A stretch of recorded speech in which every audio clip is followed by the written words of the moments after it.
Hello everyone, Thomas Weimbs here from Santa Barbara Nutrients. I had the great pleasure to sit down with Dr. Eric Westman and pick his brain on metabolic ketogenic therapy. And I'm sure many of you know Dr. Westman. He's clearly one of the rock stars in the metabolic health community.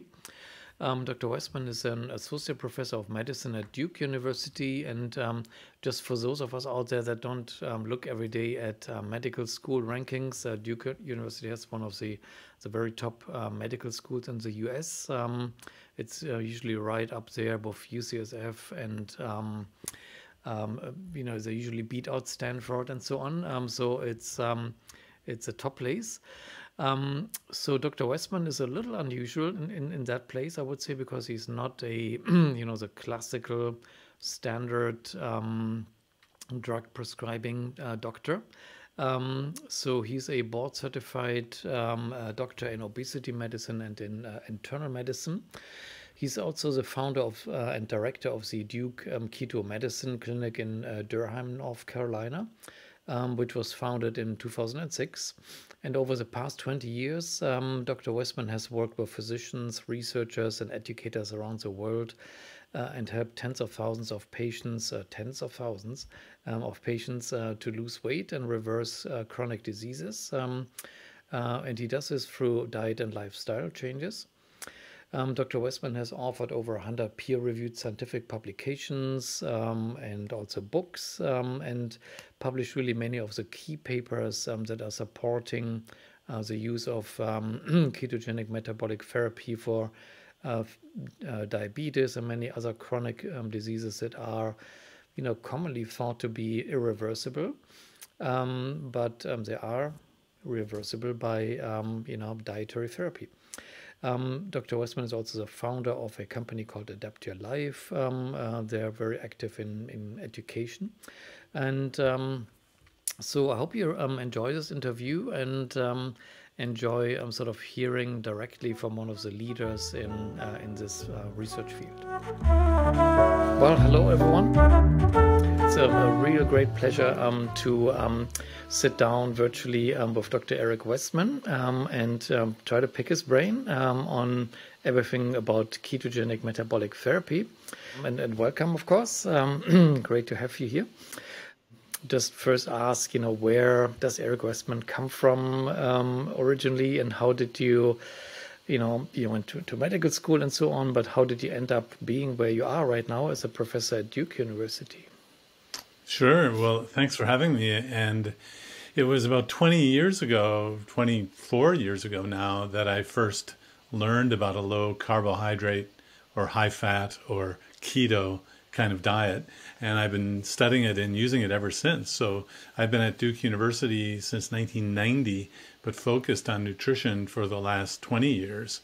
And I never really thought I would be working with diets before. I'm trained as an internal medicine specialist. And in the US, what that means is you learn medications. You learn how to use medications for this and that, and you really don't learn nutrition. So when I was faced with two of my patients at the Veterans Affairs Medical Center in Durham 20 years ago, who lost 50 pounds each on their own without a doctor, I thought, this weight loss thing is easy. These people did it on their own. They didn't need a doctor.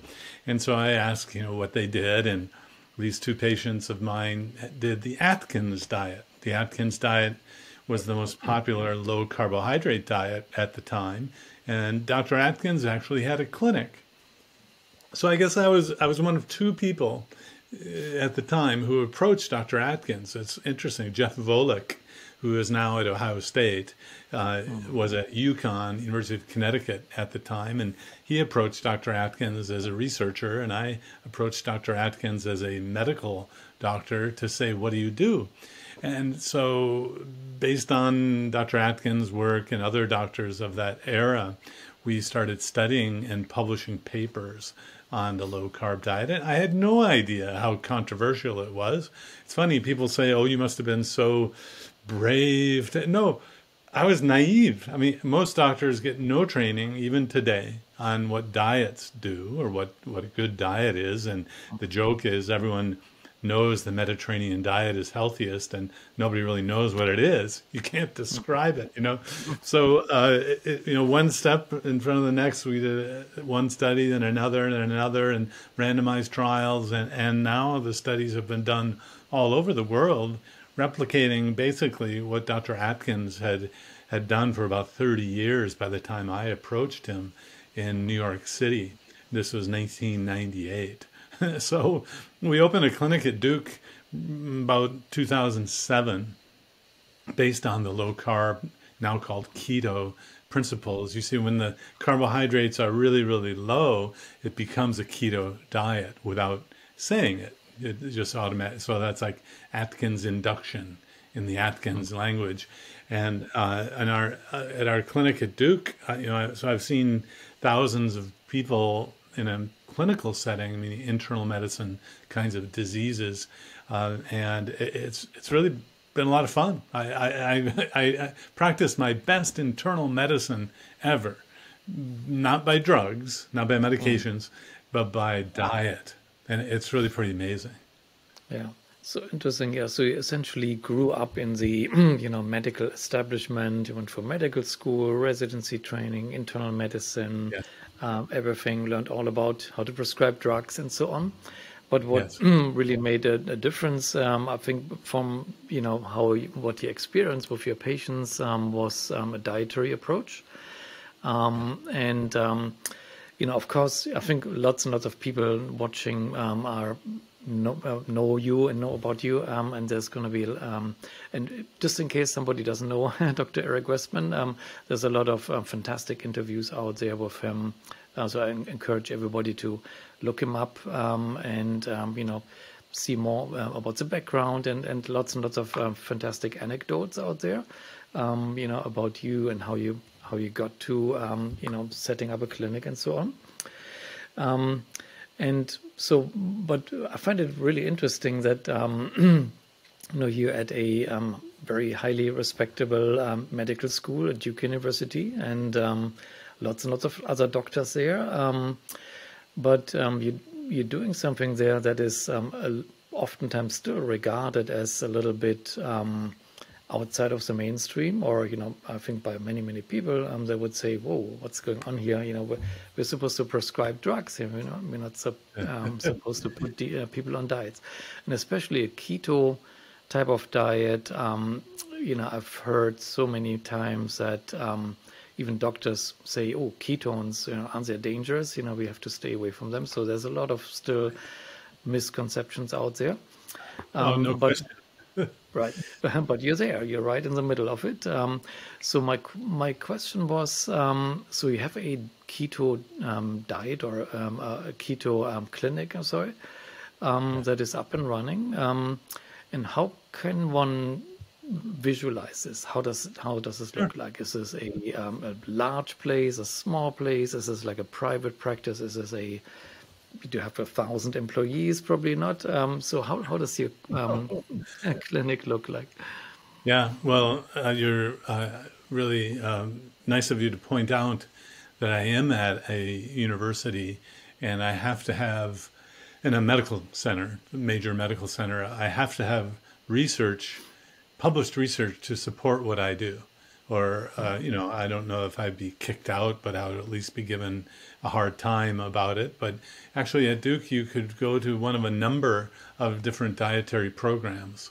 There are many approaches that can work. You can even use medication and get surgery for weight loss if that's what you're trying to accomplish. So what we've done is assembled the information and published papers, and other people have published and had similar findings, to set up a clinical program where we do address diet.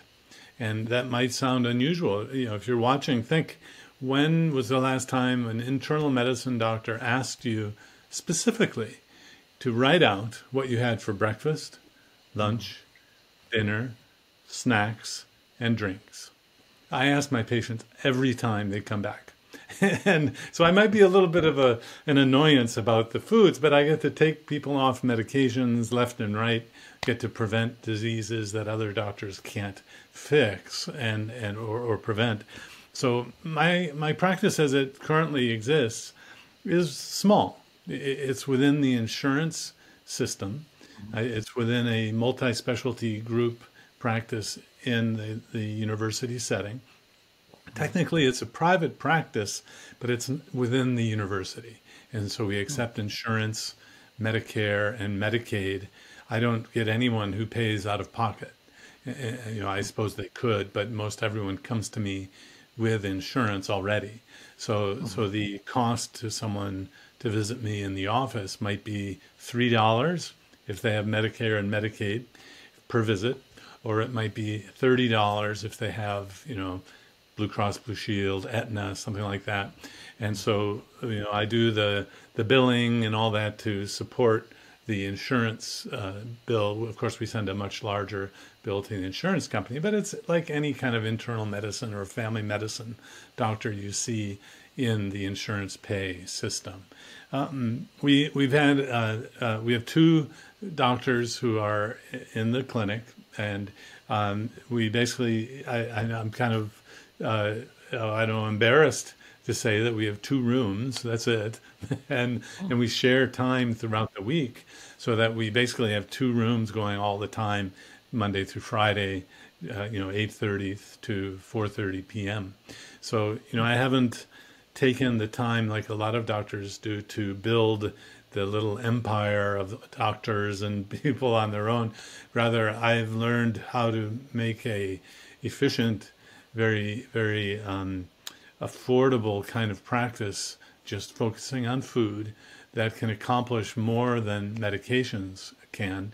And so I know I don't have an empire. In fact, one of my longstanding patients came to me. I moved the clinic, and he said, you're not in the high rent district, Eric, or Dr. Westman. And I know I'm not in the big marble floor Duke. You walk in and it's like this beautiful palace. The big hospital area. No, I'm in a satellite clinic with rheumatologists, with geriatricians, with internal medicine and general medicine doctors within Duke.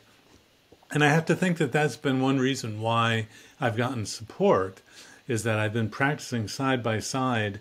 Often my friends in the general medicine division here, internal medicine, that they know what I do. They know that the patients are coming back better. And, I have no idea if anyone has ever, suspected what I was doing or tried to turn me in, or I've never had that happen. And I think it's because my peer group of internists, generalists, geriatricians see what I do on a daily basis. And I, of course, I tell them all the research that we've done. And right now, the case of the month is basically one of my patients whose heart failure was reversed and by a low-carb keto diet. And of course, none of my peers can reverse heart failure because they're not using, diet and getting weight loss. So I have kind of a small, what I would call as a teaching practice, where people come to me to learn. I let doctors come and shadow me for half a day or a day. I don't charge anything for that. And it's really been my mission to spread the knowledge of how to do this, not just to do it in as many people as I can to make money. It's more set up a practice so that I can teach other doctors how to do it. And yet that's part of the, I think, reasons it hasn't caught on, nationwide, is that it's hard to make a lot of money just telling someone not to eat carbohydrate. So, there are bells and whistles and procedures and surgeries that make a lot of money. But just remember how I got into this. People did this on their own without me. So actually changing the food, as long as you have no serious medical issues on lots of medication that can become too strong, most people don't need me, actually. And we started to teach on the internet through one of the companies I started, and have a pretty good feel for when we can use this without medical monitoring. because we're not giving medications and or doing operations, things like that. But I'm very grateful for the 2 rooms I have and the offices, and we have medical students and residents who come through who are in traditional medical apprenticeship, if you will, in the Duke system, and they're I know it's not a medical term. They're blown away. They're really impressed by how just changing the food can have so much impact on health, and they recurringly say we didn't get any training. We were never taught this. All right. Yeah. I think, yeah, blown away should really be a medical term, I think. um, yes. In a good way. Yes, exactly right. Yeah, so that's really interesting. So you really see patients one-on-one, in a normal, almost like a private practice setting. That's actually really interesting. You're world famous amongst many nutrition circles. What stops someone from anywhere in the world to just come to Duke University and see you? Is there anything that would stop people? Does there have to be in a certain?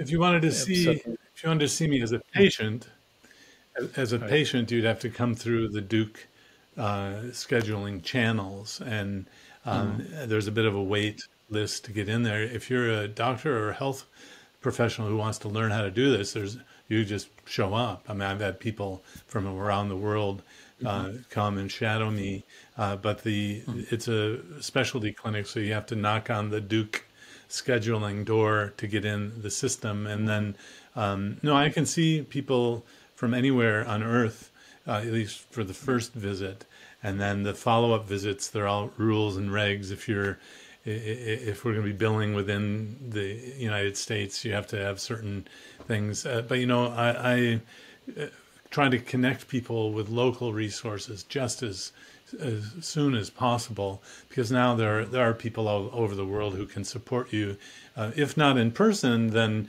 by the internet. And there are a lot of people who, of course, they do charge out of pocket generally.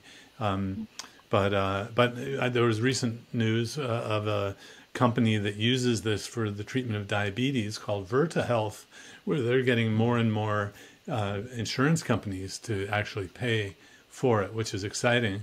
Now, Virta has a very high-tech, high-intensity model of how to do this, very different than my low-tech, low profile. I don't ask people to monitor or check ketones, anything like that, where Virta requires that as part of their program. But the story of the keto diet and low carb diets in general has been written about by an investigative journalist named Gary Taubes, or Taubes, Taubes.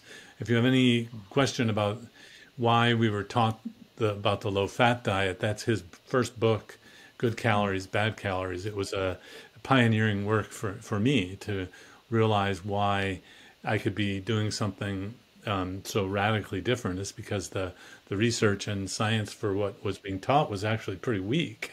And so then Gary wrote other books, including a recent one called The Case For Keto by Gary Taubes, and he interviews 100 or so health professionals who do what I do, and all from all around the world, and talks about how the patients get better, and he gets into a little bit of why there's reluctance on the part of some people. I think the major things like we're talking about is doctors are just taught about medications. They're really not taught much about nutrition, and so they're just kind of clueless. Yeah, that's very interesting. Yeah, so I've, in my lab and at University of California, Santa Barbara, we kind of almost by accident, stumbled on ketogenic interventions as a, treatment for polycystic kidney disease. And that was just a few years ago. And, the first, me as a, kind of a molecular guy, never really thought about this. And, you would normally look at, kinase inhibitors and this pathway and that pathway and this drug and that drug. So I found it, I had to educate myself. And literally, the best information to find is, out there on the internet, by people like I you. know. Um, Crazy. well, and I've learned a lot. Yes, there's no point picking up a textbook or anything like that, right? So that's just not It's going to not get in you there, there. It's not in the right? text. Exactly. Right. Yeah. So I found that actually very interesting, especially, once you think about it, I've been teaching, human physiology and so on. So you learn all about, what is glycogen, what is, insulin, how does the insulin receptor work? Um, and of course, it makes no sense the way, humans recently have been eating. And of course, it would lead to all these diseases. It seems just from an outside view makes complete sense. So it's puzzling to me also, why is that not part of the normal curriculum? Why is it not much more accepted? And my, Well, my question, you know, it's well, it's as mhm, it's as silly as when I was growing up. Pretty much everyone smoked. My parents mm, smoked. It was just sure. common. In fact, doctors said this cigarette is better than other. So if everyone's doing it, it's not Mm, thought of as a bad thing. right. Now, enter in not smoking but eating carbohydrate. So Right. everyone's been eating carbohydrate, the sugars and starches, for as long as we've been alive, and the Mm, generation before. So it seems, quote, normal, right? Well, you have to mm, understand normal isn't optimal, but we don't, in medical training and most nutrition training, it's been thought of as this obscure keto thing for epilepsy, and the whole idea of mm, using it for diabetes and obesity was just forgotten. And this was commonly used, a low carb keto diet for obesity and diabetes, before 1950 or so. The mm, doctors didn't have drugs for diabetes. They knew cutting the food carbohydrate down would lower the urine glucose and then the blood glucose. But still, the idea of eating carbs, and they are downright addictive for some people. I mean, if you think, oh, I could never give up my fruit or mm, my bread, or I mean, that means you're hooked.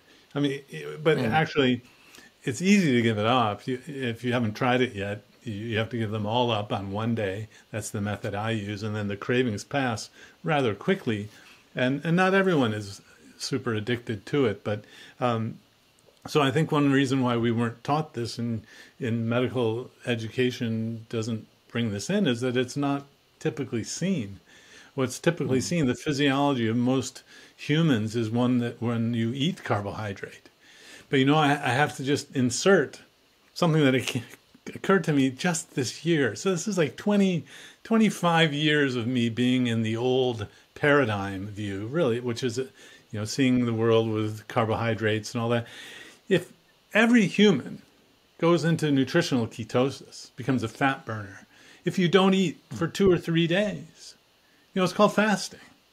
So mm, actually the default metabolism for a human, I mean, all mammals really, is fat burning, is mm, nutritional ketosis. And so, when someone, oh, that's dangerous. Well, why would God or evolution build a system right. that after 3 days you would go into some terrible poisonous state to kill yourself?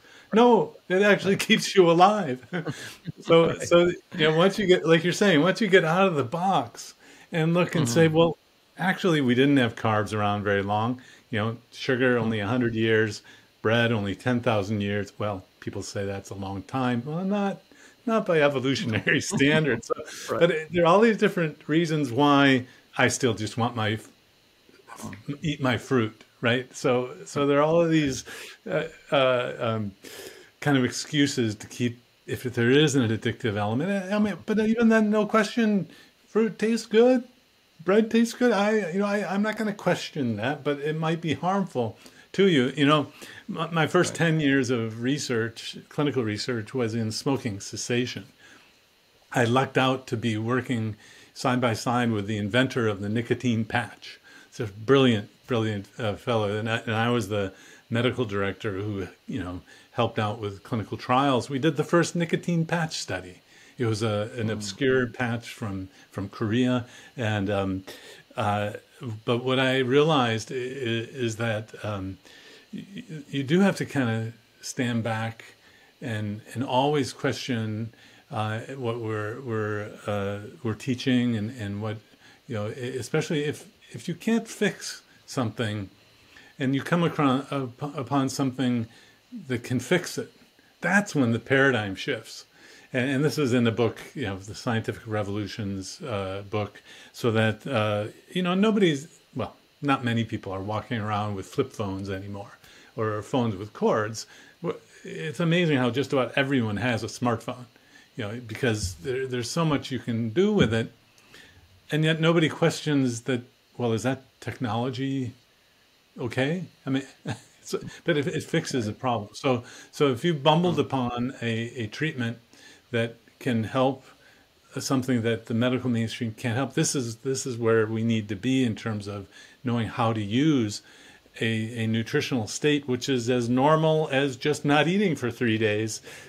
It's normal. What's abnormal is the chronic consumption of carbohydrates every day and having to feel like you're hungry all the time. And, so now that I've been eating this way about 25 years, it's just kind of, it's grotesque how much people eat. It now grates upon my sensibilities of kind of like, some people have no food at all. And I see my patients are eating, 5 times as much as they need. So it's kind of a stewardship issue for me now that, yes, I can fix lots of medical issues but we need to get into the prevention arena where, before the child gets obese. Anyway, and I hope that 3 days you're in nutritional ketosis, everyone is, will reassure you if you have any question about whether this is harmful. But you have to understand, doctors only heard about ketosis in the context of a bad condition called ketoacidosis. Right. So exactly. It'd be like someone only heard about a certain person from another country because they watched a James Bond film, then they stereotyped everyone, from that country was evil. We do take those shortcuts, and so I'm excited to apply this new old, the metabolism of just fat burning for lots of new medical things that can't be fixed by medications. As you may know, we've teamed up with very experienced renal dietitians and have set up a whole dietary program, a ketogenic metabolic therapy program, if you will, for polycystic kidney disease. It's up and running. I would say tremendous success. Of course, it's anecdotal because the publication isn't out there yet. But what I'm getting from nephrologists, very often, pretty much that's the ubiquitous response is, okay, show me the randomized, placebo-controlled, double-blind study published in the New England Journal of Medicine that proves that this is, not harmful and it is beneficial. And my response is usually, well, show me first your randomized controlled study that shows that a high carbohydrate diet is not detrimental in polycystic kidney disease. And of course, there is no such study. There has never been. That is the prescribed diet, if you will. But so my question is, what would it take to finally convince doctors, specialists, nephrologists, let's say, that there should change, should at least consider changing their patients over to a different diet and lifestyle, and at least try it. And I think the key, and what you're going to say is, we need papers, we need research studies out there. Yes. Which I think is probably the only thing that will ultimately make, really makes a difference there. Well, so it depends. I'm sorry. So it depends who you're trying to convince. Certainly, the powers that be, that are the payers, the funders, to get it approved by Medicare, and then the insurance companies. You're going to need those high-level clinical trials. And as we're seeing Virta Health using a low-carb keto approach for diabetes, they published the papers. but you know, the little detail is it wasn't a randomized trial that they did, but they had contemporaneous controls. So what I thought of as I was approaching this, I was trained in clinical trials for drugs, is let me take that same sort of model. You don't need animal research, just take that aside. You don't. So take what I did is I took 50 people over 6 months. I just single arm, so all of them got the diet, and I followed every parameter that normally would be expected for obesity treatment. So that included not only weight, but also blood markers. And those 50 people, 6 months, we published that as a paper. That was in 2002. Knowing that that was a good study, I thought to myself, well, it really wasn't a randomized trial, so we weren't comparing it to anything else. We showed that it could work. But so the next step would be to compare. So that's proof of concept, the first 50 people. And they all got better, by the way. I mean, to the extent that they did the program, they got better. And that's always a nice thing to remember. It didn't take but 12 people, looking back, to show that vitamin C or citrus fixed scurvy. It didn't take, you know, a randomized trial of hundreds of thousands of people. Drug companies have to do that because their effect size, the incremental benefit they're looking for is so very small. You know, the difference they're trying to look for. So 50 people, so even 20 people. No, if you had meningitis that killed everybody in a week, you don't need but one person to start this ball rolling. So the first anecdote, that you call it an anecdote, sure, then you get 5. This is called a case series. And so I'm watching this happen in a very rare disease called a McArdle disease. It's a glycogen storage disease. The people themselves came together at a meeting and said, hey, we all have the same disease and we're all better. The people themselves went then to the researchers to say, hey, you need to study this. And so it took publishing the case series of 4 people. And then, yes, you need that in there kind of as a hurdle so that other doctors and researchers will take it seriously. It doesn't have to be a high-level journal, New England Journal. It could be any sort of peer-reviewed journal. And so the first thing is to get a bunch of people together. Anecdotes are fine. You teach them. You assemble it. You publish it. You then, if you want to compare it to usual care, which we kind of know how bad that is for most things, then you would randomize people to getting usual care or the dietary approach.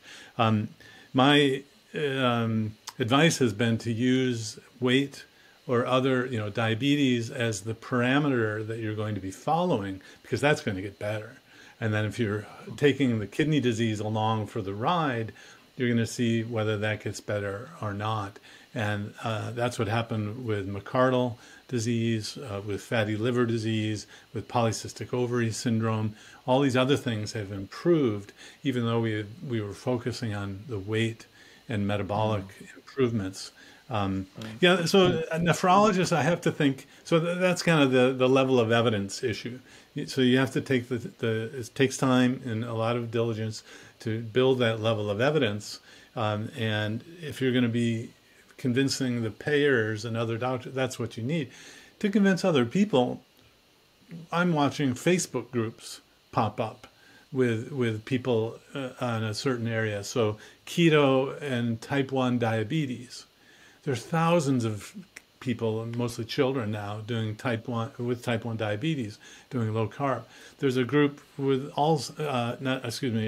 migraine headaches with low carb, and a protocol with thousands of people in a group. And so if you're not waiting for the people up here to approve it, or waiting for a grant funding kind of to get that high level of money to do a big study, assembling people informally within a social media platform has been very effective. In fact, we surveyed that type 1 diabetes group and did a publication in the journal Pediatrics. So actually we were surveying people, and then we validated the doctor's office report of the A1C, the blood sugar improvements. And that was the most popular journal article in the Journal of Pediatrics that year. And of course, the rebuttal by the mainstream pediatrician, endocrinologist, diabetes specialist was, it was just a Facebook group. Well, so, but the people in the Facebook group have had tremendous, you don't need to convince this doctor up here that these people are better. So it's an interesting kind of challenge. And I know how difficult it is to do research. It's very expensive today. And, to even just start thinking about research, you have to have this infrastructure or overhead. But that is going to have to happen for this to be sustained in the medical world. We've got to get study sections with open-minded people.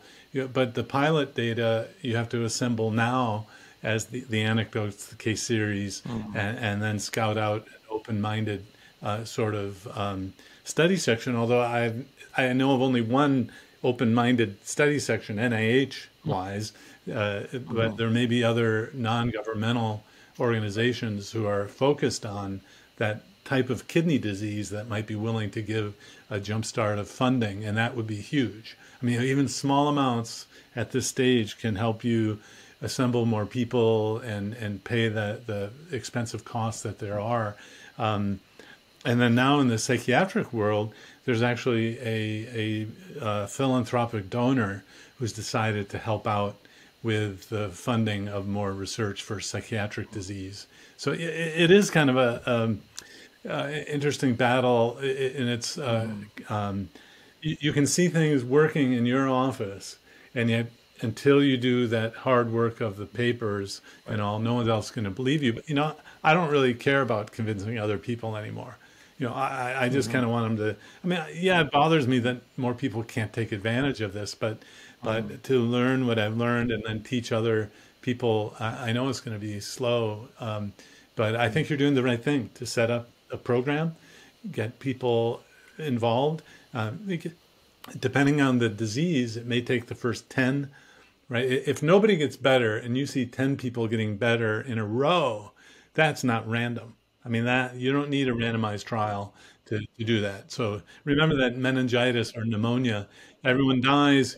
You give penicillin, you don't need a randomized trial to show that penicillin saved a life if you're dealing with something that kills people. But we're usually dealing with an issue, a condition that's not so clear cut. And sometimes it remits on its own. So the challenge with multiple sclerosis, for example, is there are a lot of anecdotes of people getting better on a keto diet for multiple sclerosis, but this is a disease that comes and goes. And so you really need, so it might be the old classic saying is the eclipse of the sun happened and the natives all beat the drums and the eclipse went away. So they knew the drums did it. So every time there's an eclipse, they bring out the drums and they'll never figure out that it really wasn't the drums, that it was actually the eclipse just went away. So that's always the fallacy we want to defend against, that we don't jump on. And clinicians can do that. They can be hoodwinked by that kind of time. Things just get better, and then what you need to do is follow folks or measure something that is really solid. And so it kind of depends on the disease state. With kidney disease, I mean, I do rudimentary, just BUN and creatinines and 24-hour urines, and I have nephrologists in my area who are kind of clueless to this. They don't know, and it's always interesting to. In fact, one of my favorite, or he likes, one of the people who likes me best, lost 100 pounds on dialysis. He was already on dialysis, and so that he worked with the nephrologist to bring down the dry weight and we did a paper, there was a review of our clinical data in regard to kidney disease, and we did not see heroic improvements, I'm afraid, but we didn't see deterioration either. So there's sort of a false prejudging that a low carb, higher protein diet will be bad for the kidneys. I mean, that's just out there all over the place, and we don't see that to be true. Right. let's talk about kidney disease. So I would assume that most of your patients coming through your your clinic are probably have overweight and diabetes. That's probably the most indications, and of course the leading cause for chronic kidney disease is diabetes. So there's already the connection right there. But Yeah. but that probably also means a lot of your patients, besides all the other problems, also might be on their way to chronic kidney disease and, at different stages already. So you said you had already sort of, looked at that a little bit and haven't found overwhelming cures. And what period of time would you say have you looked at? Is this a short-term follow-up, longer term? What's kind of your experience Uh, here? I wish I had that on the top of my head. A period of years. So it was a survey or a look at people in a clinical database. So some people were it was a varying level of time. So it wasn't like a study where you knew everyone started here and ended there. Mhm. But many people have been on the diet for years. And the first author is Nia Mitchell, actually. Hmm. I Mitchell know the is the paper. first Yeah, author. yeah. Yeah. Mhm. And but what's fascinating with it's anecdotal, but still it's real.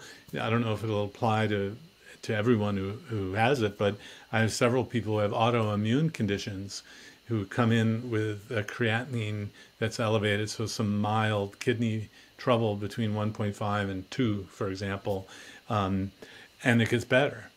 So and I've seen anecdotes, not huge amounts of diabetic kidney trouble getting better. If the lesion, if the damage from diabetes, for example, is permanent, a scarring, Mhm. you're not going to see improvement. But if it's a swelling or from a glycation or a reversible kind of change, you would expect to see reversible change in kidney function, and even just by BUN and creatinine, we've seen that happen. But I don't know in what percentage of people that will happen. But this should not be. I can confidently say it's not going to harm everyone because I know some people actually get better, and most people with kidney issues it doesn't change, and that should be reassuring because everyone assumes it's going to be worse. It's kind of like the cholesterol story that's evolving, where there's been so much concern about low carb, high fat diet because some people have elevations in cholesterol. Most people don't, but because some people do, we'll criticize the whole shebang, So there may be a subgroup of folks for whom this is not the best thing. Uh, I open that up as a real possibility. On the other hand, we may be finding things that aren't as bad as everyone said. So there are actually some interesting studies on the people who have elevated cholesterol where they're not getting the atherosclerotic changes that people assume that will happen because of the Sure. LDL only. So it's been interesting to see a kind of unitary interpretation of a blood test, even though the entire metabolism has changed. It's kind of like looking at the highway and, well, there's a UPS truck. Well, but where's it going? You know, so, just checking a blood level doesn't say where that certain thing is going or what it's doing. So, but Yeah. that's the level of interpretation most doctors do. Mhm. They're told Yeah. that, oh, that being elevated is bad. We need to treat with a drug. That's just Mhm. the world we're living in. Yeah. Well, so with regard to kidney disease, there's maybe one kind of reported side effect of ketogenic diets, which might raise up a legitimate concern, and that is sort of an increased risk of kidney stones, which there aren't really any great studies out there. I've seen this maybe one meta-analysis from a couple years ago that calculated that about 8% or so of people on ketogenic diets will develop kidney stones, most of the time uric acid kidney stones. And I think there's at least lots of anecdotal data, and people seem to agree that uric acid levels, at least in the beginning of keto, when somebody transitions into ketosis, that increases. So I'm wondering if amongst your patients you have maybe looked at uric acid levels over time, and whether you have seen any kidney stone incidences occurring there. Yeah.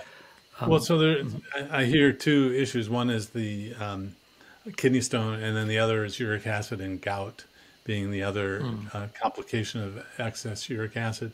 Well, the kidney stone issue is interesting because there was a paper some years ago, early 2000s, where they put people on a research ward and fed them a low-carb, high-fat diet at a high-calorie amount, more than anyone would eat if they were just told to do it for a weight loss approach. So they fixed the calories at a high, over 2,000 a day.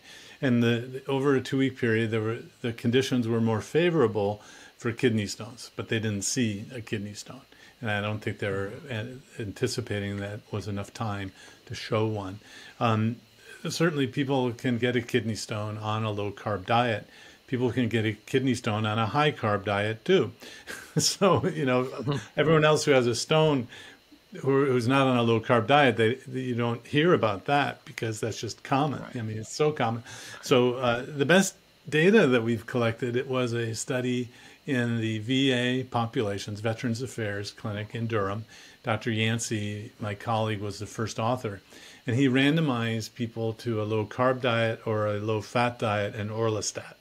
So that it was a diet versus a diet and a drug, the old low-fat diet. And both groups lost weight. In fact, they lost about the same amount of weight, which is pretty impressive for a diet to be as good as a diet and a drug. The low-carb diet was as powerful as a drug. And they saw one kidney stone in both groups. So it could be the weight loss itself. And without a comparative trial like that, it's going to be hard to say that there's no denominator to say that it's more common with a low-carb diet. Or it may be the shifting of a diet.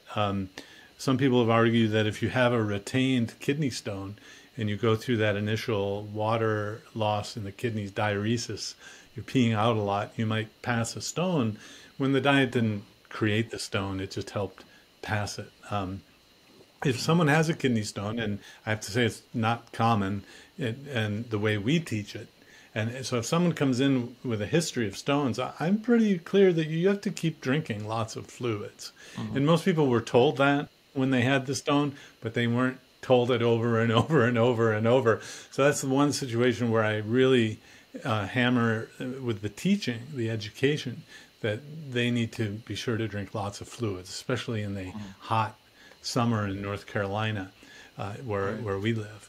But so the kid, I can't. Sure, some people get stones. I don't know if it's any more common than any other approach. And it may just be the weight loss. I really don't know. Now, with uric acid, no question it can go up initially because the ketones can interfere with the uric acid excretion. So the uric acid can go up temporarily. It can cause a gout flare. And I've seen that happen in people with a history of gout. I treat the flare. I don't tell people not to do it anymore. I treat the flare and reinforce that you have to stick with this. In fact, it's that metabolic syndrome that's causing the gout. Really, it's not the diet. Of course, that's like, telling someone that, what they see in front of them isn't the cause. But so it's a temporary issue that needs to be treated and addressed. But the gout treatment actually is the weight loss and the low-carb diet in terms of metabolic change. A gout flare might just be a hurdle to get through. And no, we haven't systematically studied uric acid or systematically studied people with gout or kidney stones. I think that would be a wonderful area to collect systematic data on. Right, yeah. Great. I totally agree with everything you said. And I also agree that this is very worthy for a study. So maybe another conversation for another day. Maybe there's something we can do together because I think that there's so much rumor and conjecture. I think it'd be good to just study it. Might as well get something done. Wonderful. So how do we fix? Okay, so we can convince other doctors, everyone out there, about ketogenic metabolic therapies, or we could just let things happen over time, and it might take a long time. But besides convincing doctors and having papers to show to folks, there are also potentially sort of like other forces at play that favor uh, drug interventions and surgeries and so on, and that has to do with money, of course. I'm assuming that your clinic at Duke Medical Center is probably not the biggest money bringing enterprise there, No, and it's that not. the Yeah. surgeons they rule, and they have they bring it all in, Yeah. and anyone who prescribes a drug that is billable. So what could be done to change kind of the whole structure of the medical, kind of almost corporate, in a way that medicine is done in the US? I haven't wrapped Well, my head around so this we, yet. What could be done? well, so for what I can do individually in my clinic, I teach. Not only the patients, but people who come through, trainees, the medical residents, the medical students. Of course, it's a small fraction of the number of people there are in training, but that's a start. So that there are more and more people who are aware of it through teaching, through the observation. When someone shadows with me, I put them to work. In fact, the medical student who's on the rotation right now, I throw her in, and she's writing the note and taking the history. I mean, so they're hearing every. I'm not like censoring any of they're seeing it in action, which is the best way to teach someone. That's how I learned it. I sat in another doctor's office. At a system level, I'm past president of the Obesity Medicine Association, and this is an organization that has about 4,000 doctors and nurse practitioners, PAs around the country. There is no world medical obesity organization. There is a world bariatric surgery group because, as you mentioned, these folks have the wherewithal, the money. They're in the high rent district at Duke, because it's a much more of a moneymaker as an intervention.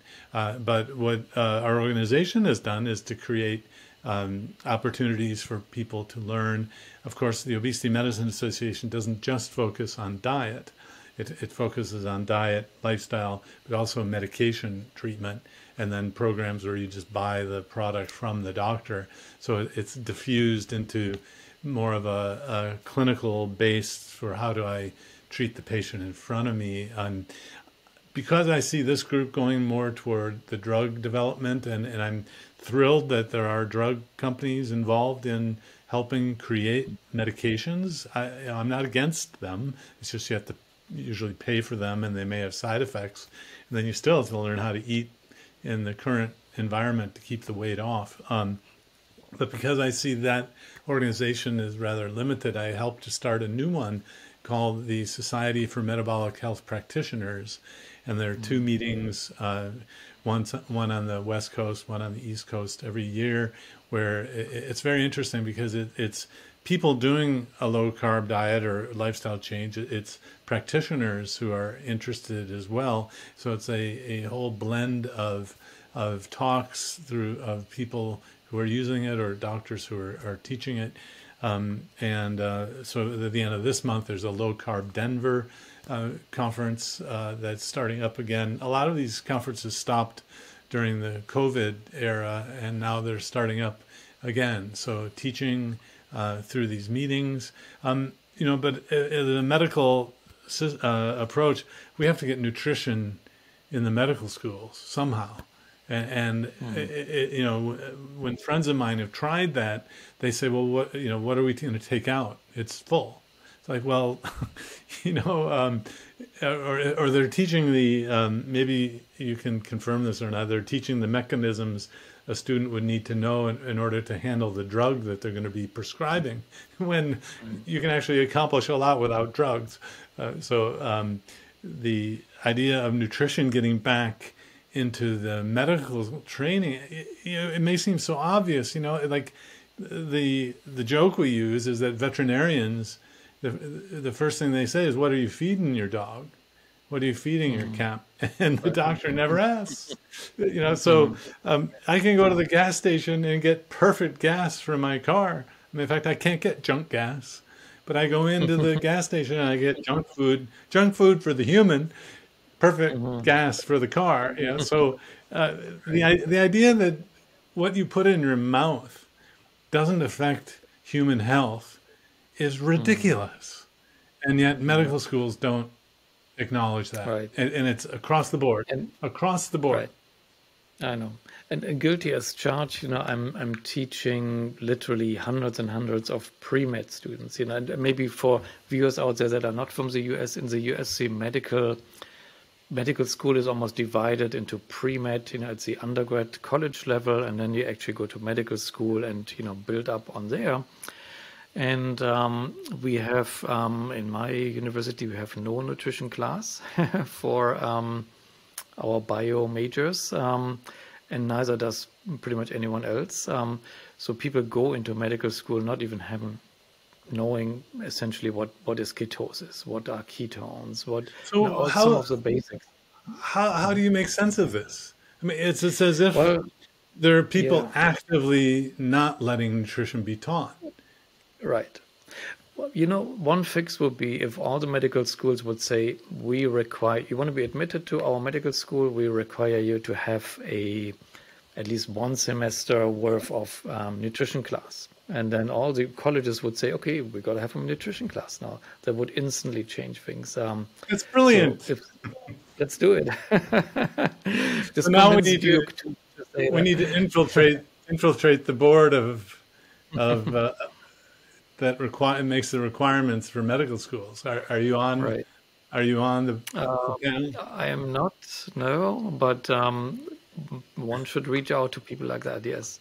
Yeah, that's great. This could actually really change things. Yes. So that's the old. If it's on the test, people will study it. Right. Yeah. So you have to put it on the test. Yeah. If you needed to get into medical school, we gotta have it. So yeah. And good. Yeah. So for education, I think we're on the same page there. It's badly needed. One other question I had, I think one thing that seems to prevent doctors from even considering nutritional approaches is sort of the liability concerns that they often have. And the thinking goes, and I've heard this many times, the thinking goes that, but a ketogenic diet is not FDA approved, as if there were an approval process. So it's obviously there isn't. There's not, yeah. Only drugs can get FDA approved. But the thinking is, okay, if I prescribe an FDA approved drug and something goes wrong with my patient, I'm not to blame, as a doctor, because, the FDA told me this drug is okay. If I'm prescribing a diet, something goes wrong, the doctor's on the hook, potentially.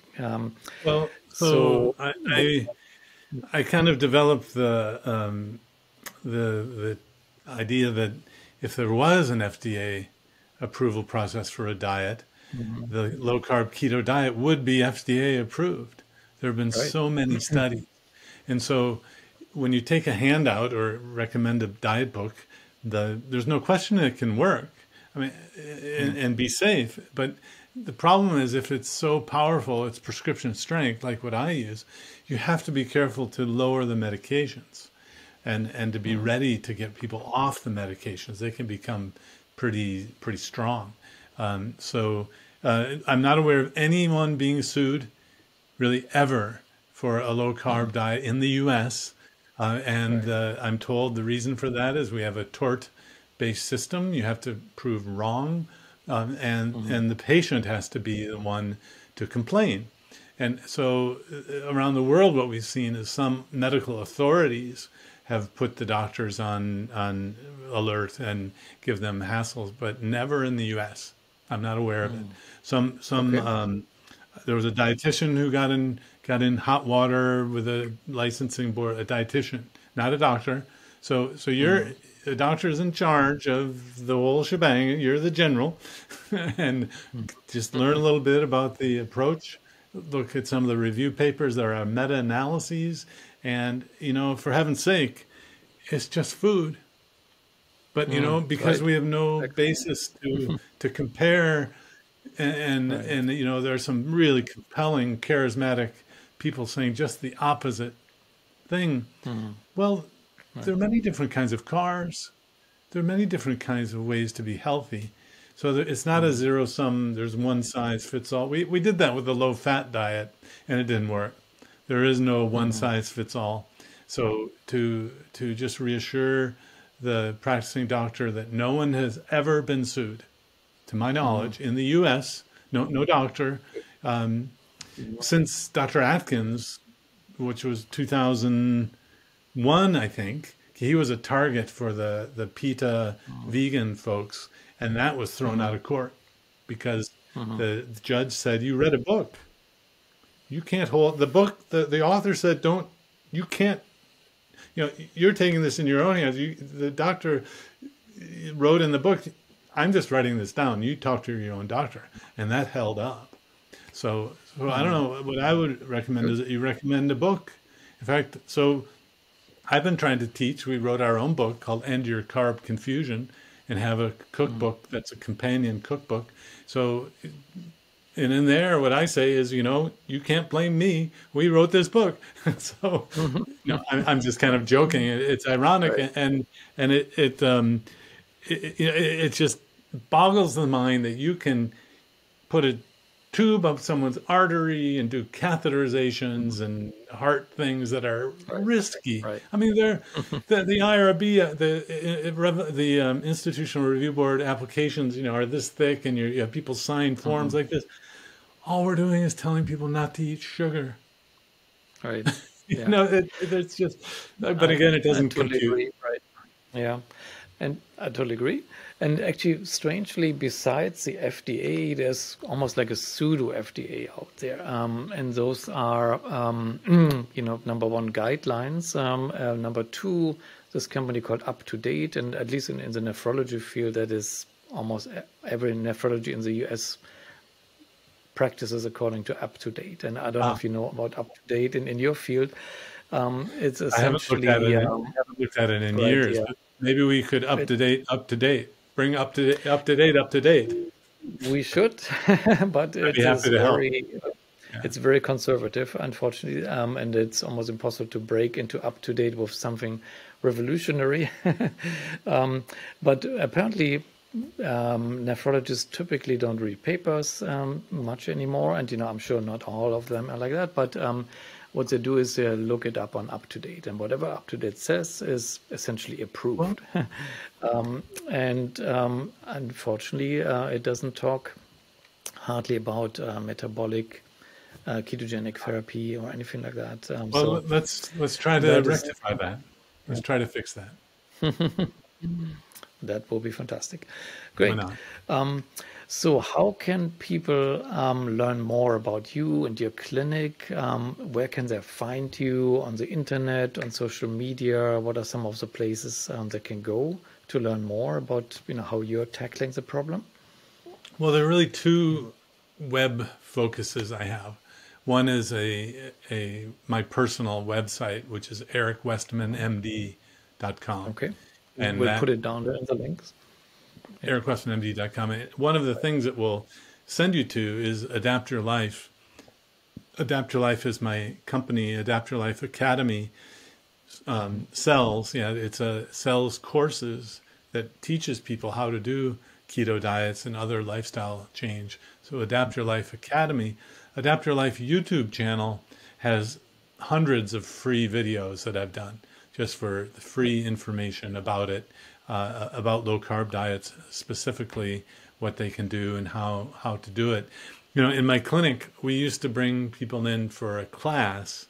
I'd have 10 or 12 people around a table. I couldn't do that through COVID. So there's actually me giving a class that was videoed on YouTube, and I point people to that for their initial teaching. So I don't do those classes anymore, which is kind of sad because I would learn a lot about the individual patients in that class. But you'll find these videos of me giving the class, which is what I use now to teach my own patients. Good, excellent. Wonderful. So people can find you. People can even, as we learned earlier, can even show up in your clinic and see you, one-on-one and get treated by you. Wonderful. So maybe last word goes to you before we sign off. Is there a message you want to get out there to anyone listening? Well, I wish I wish someone had told me, and now I'm telling you, that what you eat really matters.